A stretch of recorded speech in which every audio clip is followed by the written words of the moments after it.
The movie opens at Blue Fleur National Bank, where a child stands in front of a gumball machine. Just then, two robbers, Hero and his partner Psycho, barge inside. Chaos erupts when they aim their weapons at customers and order them to remain seated in their place. Hero then steps forward and demands money from the cashier, to which she complies. As all of this is happening, the child at the gumball machine shows no fear and casually offers candy to Psycho. However, he points his gun at the child, and the scene abruptly ends. The story then shifts to Samurai Town, ruled by a corrupt governor. He has creatively blended elements of modern-day and pre-modern Japanese society with aspects of the old American West, and created a unique but oppressive town. Geisha-like women who wear traditional Japanese clothing, samurais, and Western cowboys go on about their daily routines. It is revealed that the governor maintains a group of adopted granddaughters, whom he keeps as sex slaves. We see one of them, Susie, who is trying to talk to passersby under the watchful eye of a guard. This guard is the governor's most loyal samurai bodyguard, Yasujiro. As he enters one of the geisha's houses, Susie blows a whistle and alerts her friends. Just then, Bernice, another granddaughter of the governor, arrives with her friends Stella and Nancy. Susie gives them a positive signal, and Bernice and her friends leave in a car. They express their relief at being free of captivity. The scene then cuts to Bernice waking up, confused, and remembering the car ride. She realizes she has ended up in a strange place, filled mostly with garbage and several mannequins. She then recalls seeing a signboard and encountering some frightening people during their journey. Bernice helplessly screams for help, shouting that she doesn't want to be imprisoned again. In the next scene, we are taken to Samurai Town, where a festival is in full swing. Children play happily while watching Hero, who is tied up and guarded. Shortly after, the governor shows up, accompanied by his most loyal bodyguards and several women dressed as geishas. Hero is then untied and presented in front of him. The governor commends his bravery, referencing the earlier bank robbery, where several innocent parents and children were killed. He then frees Hero, gives him a bodysuit equipped with explosive charges, and orders him to retrieve his runaway granddaughter Bernice. As Hero dons the suit, the governor explains his mission. He must travel to a wasteland settlement where a group known as the Ghosts resides. It is revealed that outside Samurai Town is the Ghostland, a wasteland inhabited by half-crazed outcasts and victims of the irradiated environment. The governor brings out a photo of Bernice and instructs him to zip a suitcase. When Hero zips it, a device in the suit activates. The governor reveals that the suit contains several explosives that will detonate if he mistreats Bernice, tampers with the suit, or fails to rescue her within 5 days. Some of the explosives are strapped to his friggin' balls, but if he successfully brings her back, the governor will deactivate the bomb. Left with no choices, Hero agrees to the mission and sets off towards a highway that leads to the Ghostland. He soon sees a signboard, the same one Bernice and her friends had seen earlier. Shortly after, Hero is halted by a mysterious bus and a group of mutants dressed in tattered prison uniforms. The driver, with a severely burnt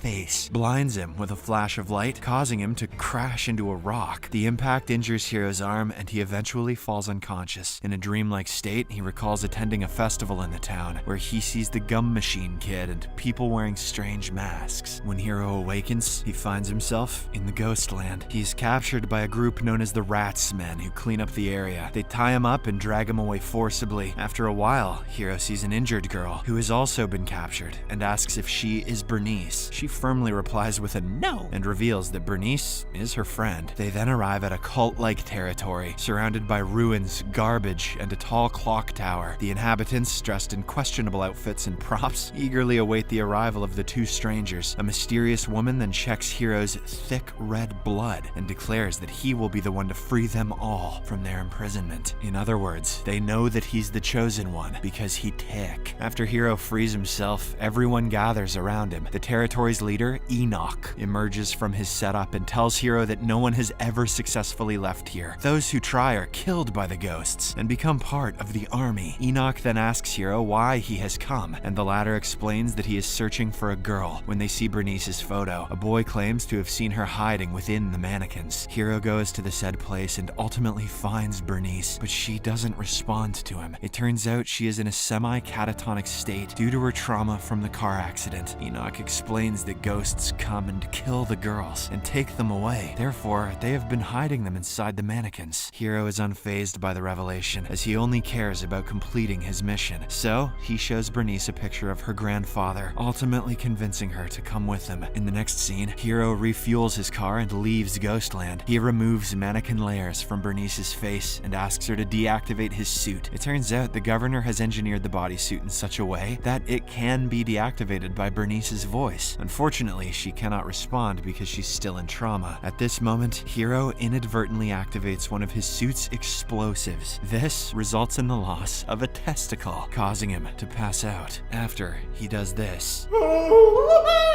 during a vivid nightmare, Hiro finds himself back in the day when he and his companion attempted the bank robbery. We continue with the scene where Psycho has pointed his gun at the Candy Kid. Hiro tries to save the little boy, but Psycho ends up opening fire, resulting in the bullet hitting the gum machine. Hiro desperately tries to calm his friend down, but the latter kills a guard and the Candy Kid. Soon, a fight breaks out between the two friends and they crash through a glass window. The cops also arrive and start shooting indiscriminately at Psycho, but they end up killing a woman, leaving behind her little daughter. Just then, a man approaches the girl and ruffles her hair with care. Back in the present, Hiro realizes that Bernice is the same young girl whose mother was killed in the crossfire. Turns out the governor was the one who had adopted her. Hiro then apologizes to Bernice for the loss and promises to free her from the Ghostland. Suddenly, smoke begins to rise and ghosts emerge from it. These mutant men appear to be creatures like zombies that are thirsty for human blood, especially if it's tick. They begin to attack Hiro, and during the chaos, another explosive on his arm detonates, rendering him unconscious. Hearing the sound of the detonation, the attackers quickly disappear into thin air. The explosion, however, manages to snap Bernice out of her catatonic state. It is revealed that she is not the governor's real granddaughter, but just a prisoner of his treacherous reign, just like so many others before. Meanwhile, Hiro has another vision where he stands among the people of Ghostland. A woman explains that the region was once a chemical factory run by the governor, where nuclear weapons were tested. One day, a catastrophic collision between a nuclear waste transport and a prison bus resulted in a devastating spill of highly volatile nuclear waste. This led to the area being quarantined and the inhabitants imprisoned there. They eventually died due to hunger and famine. Within this desolate region lies the settlement known as Samurai Town, ruled by the notorious governor. The woman then explains that anyone who passes through this region never returns. When Hiro asks for directions, the woman acknowledges his genuine intentions and tells him that he can save everyone if he helps the girl. She believes he came to save Bernice and that he has the power to free them all. When Hiro regains consciousness, he realizes the connection between the mutants and the Ghostland. They are the prisoners who collided with the nuclear waste transport, causing the disaster. The clock tower and ruins he saw when first entering the Ghostland are remnants of the destroyed nuclear plant, and the inhabitants of the area are the restless spirits of those who died in the catastrophic event. The Ghostland is a realm for the dead, as suggested by the white streamers, costumes with angel wing-like shoulder pads, and numerous mannequins kept at the area. Hiro and Bernice can enter this place because they are metaphorically half-dead. Bernice from emotional trauma from the governor's exploitation, and Hiro from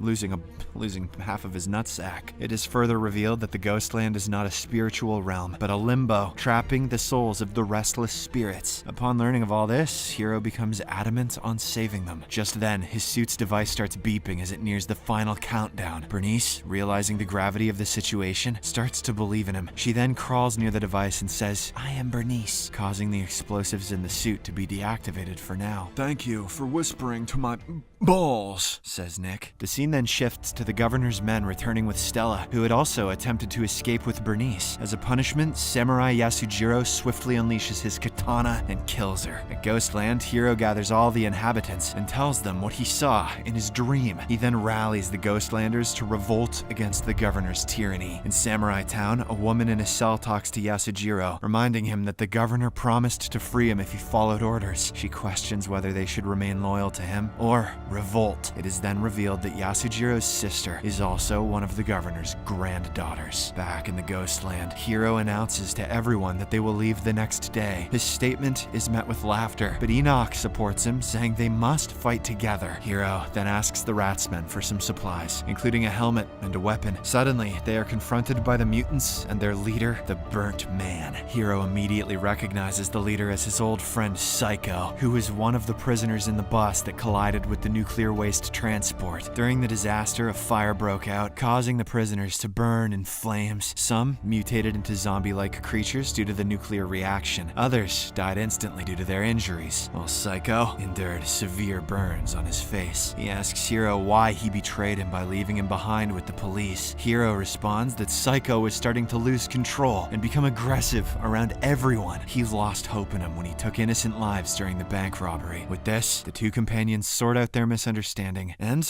apologize to each other. Psycho then claims that the governor is a predator and he must be killed to ensure their freedom. In the next scene, we see the governor spreading his usual blasphemy to the people. He confidently asserts that he's the reason behind the town's peaceful environment. Just then, Hiro and Bernice arrive at the scene, shocking everyone. Hiro then asks for his suit to be removed, but the evil governor refuses. He instead orders his men to finish off both enemies. At this tense moment, Hiro pretends to take Bernice hostage. This prompts Susie, who is traumatized by the governor's abuse, to sneak past the guards. She gets a hold of a nearby machine gun and kills most of the corrupted men who helped the governor exert power on innocent people, but she is also shot and injured in the process. Meanwhile, Hiro battles with goons with all his might, using the weapons given by the Ratsmen. He also appears to be an athletic karate fighter. Is there anything Nick Cage can't do? Rhetorical! Bernice, on the other hand, carries the injured Susie and attempts to take her to a safer place. They're chased by the guards, but thankfully, a samurai saves them. After all the armed guards are killed, a final showdown ensues between Hiro and Yasujiro. The samurai initially overpowers Hiro, who has several injuries on his body. After a relentless duel, the two momentarily pause and put down their weapons. But this turns out to be a trick by Yasujiro. He quickly retrieves his weapon and tries to attack Hiro. However, the latter has already anticipated the move, so he picks up a katana from the ground and slays Yasujiro. Hi, freaking yeah! In the meantime, the governor approaches Susie to apologize, but she cleverly takes the key to Hiro's bodysuit from him. When he retaliates, Bernice exacts her revenge by shooting him several times, bringing an end to his tyrannical rule. Hiro then takes the key from Susie and finally unlocks the device on his suit. With the governor finally killed, a kid dressed as a crow returns to the ghost land to inform the inhabitants. They become overjoyed by the news and claim that they are finally free from time. The clock tower collapses and the scene suddenly fades to black. The movie then cuts to Hiro, Bernice, and Susie seated at a bus stop in Samurai Town, while the rest of the townspeople go on about their daily routines. Hiro excitedly says, "Samurai Town is gonna be a beautiful place one day." Subscribe for more videos like this, turn on notifications, and leave a like to help the channel out. Thank you for watching.